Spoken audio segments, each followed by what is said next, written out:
আমাদের কিতাবুল মুকাদ্দাসের প্রত্নতত্ত্ব সিরিজে আমরা তৌরাত শরীফ, জবুর শরীফ এবং নবীদের কিতাব সম্পর্কিত আবিষ্কারগুলি দেখিয়েছি। এখন থেকে আমরা ইনজিল শরীফ সম্পর্কিত আবিষ্কারগুলো দেখাতে চাই। ইনজিল শরীফ সম্পর্কিত সবচেয়ে গুরুত্বপূর্ণ আবিষ্কারগুলির মধ্যে একটি হল রাইল্যান্ডস লাইব্রেরির প্যাপিরাস P52 নামক ইনজিলের এই ছোট খণ্ডের পাণ্ডুলিপিটির আবিষ্কার।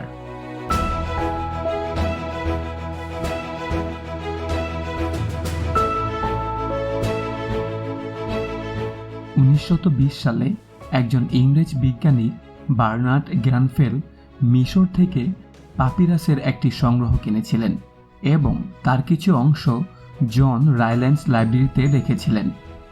পরবর্তীতে 1938 সালে কলিন এইচ রবার্টস নামে একজন ছাত্র ম্যানচেস্টার বিশ্ববিদ্যালয়ে অধ্যয়নরত ছিলেন। জন রাইল্যান্ডস লাইব্রেরিতে থাকাকালীন তিনি পাপিরাসের এই খণ্ডটি খুঁজে পান। তিনি বুঝতে পারলেন এটা ইনজিলের অংশ। এই পাণ্ডুলিপির আকার 8.9 সেন্টিমিটার লম্বা এবং 6 সেন্টিমিটার চওড়া। একটি স্ক্রল হচ্ছে ঘুরিয়ে ঘুরিয়ে রাখা লেখনী যার শুধু এক পাশে লেখা থাকে, আর একটি কোডেক্স হচ্ছে প্রাচীন কিতাব যার উভয় পাশে পাণ্ডুলিপি আকারে লেখা থাকে। এই পাপিরাসটি উভয় পাশে লেখা, যা প্রমাণ করে যে এটি একটি স্ক্রলের অংশ নয়, বরং এটি একটি কোডেক্সের অংশ ছিল।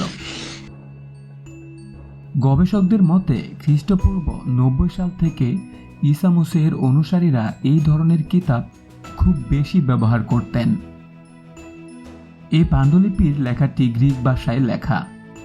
এটি সেই ভাষা যে ভাষায় মূল ইনজিল শরীফ লেখা হয়েছিল। পাণ্ডুলিপির এক পাশে ইউহান্না 18 রুকুর 31 থেকে 33 পর্যন্ত আয়াতের অংশ বিশেষ রয়েছে। আমরা যদি এই আয়াতটি বাংলায় অনুবাদ করি তবে তা বলে, এতে ইহুদি নেতারা পিলাতকে বললেন, কিন্তু কাউকে মৃত্যুর শাস্তি দেবার ক্ষমতা তো আমাদের হাতে নেই। কিভাবে নিজের মৃত্যু হবে ঈসা আগেই তা বলেছিলেন। এটা ঘটল যাতে তার সেই কথা পূর্ণ হয়। তখন পিলাত আবার বাড়ির মধ্যে ঢুকলেন এবং ঈসাকে ডেকে বললেন, তুমি কি ইহুদিদের বাদশা? এই 3 আয়াতের অংশবিশেষ আমরা পাণ্ডুলিপিটিতে পাই।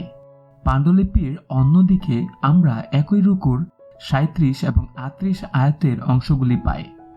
আমরা যদি এই দুটি আয়াত বাংলায় অনুবাদ করি তা বলে, আমি বাদশা, সত্যের পক্ষে সাক্ষী দেবার জন্য আমি জন্মেছি, আর সেই জন্যই আমি দুনিয়াতে এসেছি। যে কেউ সত্যের, সে আমার কথা শোনে।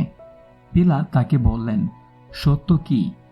এই কথা বলে তিনি আবার বাইরে ইহুদি নেতার কাছে গিয়ে বললেন, আমি এর কোনো দোষ দেখতে পাচ্ছি না। যদিও এই পাণ্ডুলিপিতে খুব বেশি কিছু লেখা নেই, তবুও এটি আমাদেরকে ইনজিল শরীফের ইউহান্না কিতাব লিপিবদ্ধ করার ঐতিহাসিক তারিখ বের করতে সাহায্য করে। এই আবিষ্কারের আগে অনেকেই বলতে শুরু করেছিলেন যে ইউহান্না কিতাবটি অনেক পরে লেখা হয়েছিল, কিন্তু এই পাণ্ডুলিপিটি দেখায় যে তারা ভুল ছিল। কলিন এইচ রবার্টস যখন পাণ্ডুলিপিটি দেখেছিলেন তখন তিনি জানতেন যে এটি অবশ্যই খুব আগের লিপিবদ্ধ পাণ্ডুলিপি। তাই তিনি এই পাণ্ডুলিপির ছবি পাঠান সেই সময়ের 3 জন নেতৃস্থানীয় পাপিরাস বিশেষজ্ঞের কাছে, এবং তারা 3 জনই আলাদা আলাদাভাবে একই সিদ্ধান্তে পৌঁছেছিলেন যে এই পাণ্ডুলিপিটি 100 থেকে 150 খ্রিস্টপূর্বাব্দের কাছাকাছির সময়ে। পরে একজন চতুর্থ পাপিরাস বিশেষজ্ঞ তাকে লিখেছিলেন যে এটি 90 খ্রিস্টাব্দের কাছাকাছি সময়ের। রাইল্যান্ডস লাইব্রেরি পাপিরাস P52 হল ইনজিল শরীফের 5068টিরও বেশি গ্রিক পাণ্ডুলিপির মধ্যে একটি, যা আমরা আজ অবধি আবিষ্কার করেছি।